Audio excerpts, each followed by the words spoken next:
What's up, guys? This is Adam with Highball Bartenders, and today we're going to be making the Mojito. So let's get to it. In your mixing glass, you're gonna add 1.5 ounces of Bacardi rum.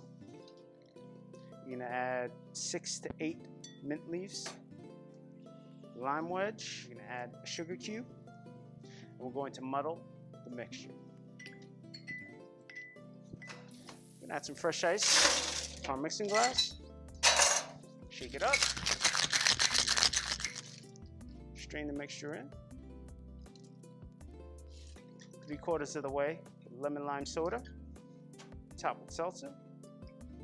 We're gonna garnish the lime wedge, fresh mint sprig. There you have it, the Mojito.